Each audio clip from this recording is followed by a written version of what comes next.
Halo guys, balik lagi ke channelnya Mimin. Seperti biasa, subscribe dulu baru kita lanjut ke videonya. Ini dia. Nah, si selir Kimprot menurut Mimin dia sudah melakukan kesalahan lagi guys di sini, dimana dia memberikan kitab rahasia ayahnya Ratu kepada si Ibu Suri. Waduh, mungkin dia nggak tahu ya sekarang Ibu Suri itu baik sama dia, tapi kedepannya kita nggak tahu, bisa jadi dia dijadikan oleh alat untuk menyelamatkan diri Ibu Suri. Dan si Ibu Suri pun udah merasa di atas awan karena dia memiliki kitab rahasia tersebut. Nah, sedangkan Ratu itu dia berkonsultasi dengan tabib kerajaan. Bagaimana caranya dia bisa kembali ke tubuhnya yang semula. Nah, sang tabib ini yang nggak paham tentang apa yang dibicarakan oleh sang Ratu. Dia cuma berusaha menuruti dan mengimbangi pembicaraannya dengan sang Ratu. Nah, kemudian sang pangeran menceritakan kepada raja kejadian yang sudah dialami oleh si permaisuri Kimprot. Ya, sang raja yang masih agak bucin sama si selir, akhirnya dia mencoba untuk menemui selir, tapi si selir kebetulan lagi berkunjung ke tempatnya raja. Dan dia masang muka sok polosnya itu, menjijikkan banget sih sebenarnya ya. Dan buat emosi gitu loh guys. Dan raja percaya-percaya aja tuh sama dia. Aduh, raja. Nah, selain itu sang ratu pergi menemui Ibu Ratu Agung untuk memberikan kemampuan K-beauty-nya. Nah, sekarang itu dia kasih bedak gitu guys untuk menambah kecantikan sang Ibu Ratu Agung. Dia juga menawarkan bubuk ajaib yang digunakan untuk rambut untuk mempercantik rambut gitu guys. Dan ya, Ibu Ratu Agung pasti seneng banget sama sang ratu. Ada-ada aja lah memang inovasinya ya kan. Nah, kemudian sang pangeran mencoba untuk melihat sketsa wajah pelayan yang menjual barang yang diberikan oleh si selir. Nah, dari sketsa wajahnya kok mirip Hong Yon ya. Gimana menurut kalian? Komen di bawah. Dan seperti yang Mimin bilang tadi, si Ibu Suri itu udah ngerasa di atas awan banget karena dia sudah memiliki buku rahasia ayahnya Ratu. Dan dia juga berencana untuk menyerang klan Kim dan untuk menurunkan tahta Ratu. Waduh. Padahal sang ratu lagi sibuk dengan perekrutan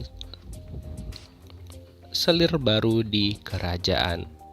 Dan pada saat perekrutan, benar-benar ya, nggak ada wibawa sama sekali loh dia jadi ratu di situ. Gimana ya? Kocak banget gitu loh guys. Dan kelakuannya dia itu tetap aja bengek gitu loh. Dimana kan harusnya sang ratu itu agak berwibawa gitu di depan selir-selirnya. Tapi ini ya kalian tahu sendiri lah ya, jiwa Jang Bong Hwan itu keluar, jadi begitulah. Sang ratu sibuk ngurus selir kerajaan yang baru, sedangkan sang raja sibuk untuk mengumpulkan sekutu-sekutunya. Jadi kayaknya nih sang raja bakal berusaha dan bakal maju lagi untuk melawan musuh-musuhnya dia. Semakin menarik ya. Dan besok harinya selir-selir kerajaan yang terpilih ada 3 orang itu langsung dilantik oleh raja dan ratu langsung. Dan akhirnya mereka bertiga sudah resmi bergabung menjadi selir di kerajaan. Dan setelah itu si Ibu Suri pergi menemui ratu dan dia udah angkuh banget sikapnya kepada sang ratu karena dia sudah memiliki rahasia dari keluarganya sang ratu gitu guys. Menjijikkan banget nih si Ibu Suri ini ya. Dan karena ratu bingung banget, Hong Yon pun menjelaskan kejadian yang sebenarnya kepada sang ratu. Ya, ratu kan nggak tahu apa-apa gitu loh. Aduh, kasihan banget ya dia. Nah, singkat cerita nih guys, sang ratu lagi bosan banget. Akhirnya dia mencoba mengirimkan surat kepada 3 selir kerajaan. Tapi lucunya, surat itu malah nyasar kepada sang raja. Dan raja kira surat itu tuh untuk dia. Dan dia heran kok ada 3 surat ya kan. Kemudian raja langsung membalas surat dari sang ratu. Nah, balik ke ratu, dia tuh heran kok yang balas cuma 1, sedangkan selir itu ada 3 orang gitu ya kan yang dia kirimin surat. Nah, tanpa sepengetahuan ratu dan raja, mereka berdua itu sudah kirim-kiriman surat gitu. Sang raja tahu deh kalau itu dari ratu, tapi sang ratu nggak tahu kalau surat yang dia terima itu balasannya dari sang raja. Jadi mereka menghabiskan malam itu saling balas-balasan surat gitu guys. Aduh, kalau ratu tahu nggak tahu lagi deh tuh gimana ekspresinya dia ya kan. Nah, besoknya sikap ratu itu tiba-tiba ya dingin sama raja. Dia heran kok sang ratu bisa berubah. Padahal pada saat mereka ngirim-ngirim surat, sang ratu itu bersikap manis kepadanya. Tapi kenapa besok harinya jadi dingin lagi ya kan? Apalagi pada saat sang raja mimisan, Jiwa Kim Soyoungnya hampir saja keluar, tapi Bong Hwan tidak membiarkan hal itu terjadi. Dia langsung pergi meninggalkan raja dan tidak mau kasihan lagi kepada raja. Dan raja pun tetap dibuat bingung banget sama sikapnya sang ratu yang berubah-ubah, padahal sebenarnya salah paham ya kan. Aduh.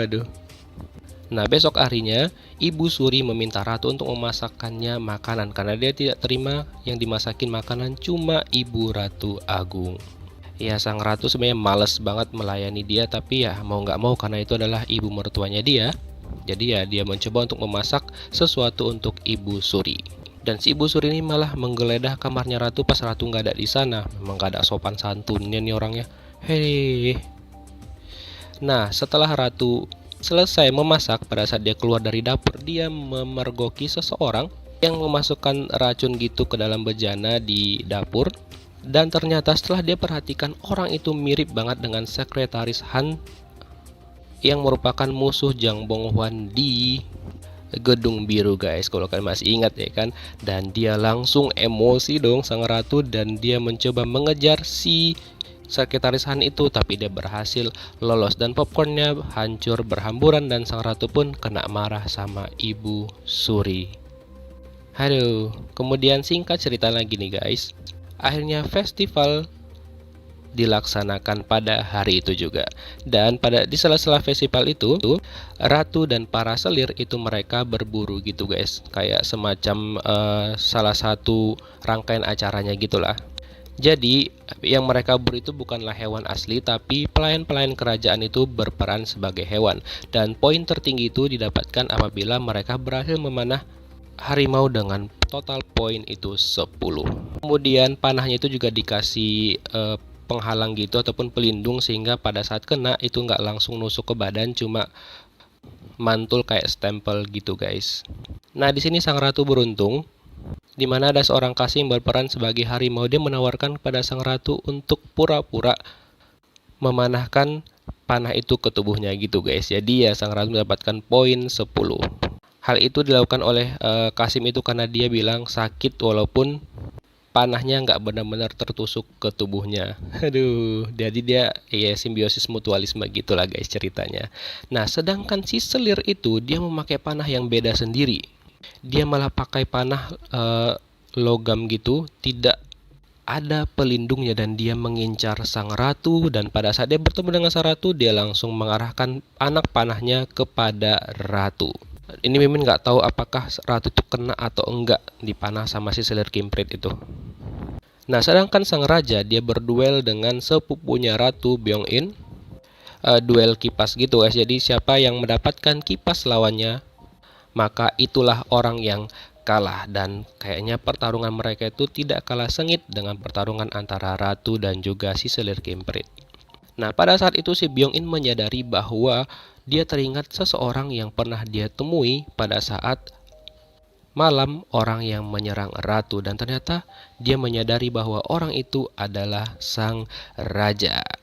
Pertarungan sengit pun dimulai di antara mereka berdua, dan itulah ending scene dari episode 11-nya guys. Gimana menurut kalian? Silahkan komen di bawah ya untuk pembahasan lebih lanjutnya lagi kalau kalian ada teori-teori yang lain.